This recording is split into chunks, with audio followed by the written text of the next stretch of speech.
Welcome to how to get videos for TikTok. So in this video I will tell you how to get videos for TikTok, but before start of this video I want you guys to like this video and subscribe to my YouTube channel.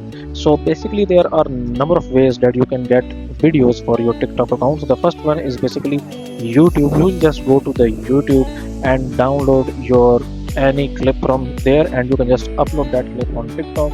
And the second option is that you make your own clips, and the third option is you go to this website here, which is yarn.co. And what this website is about, it basically gives you the clips from the famous movies.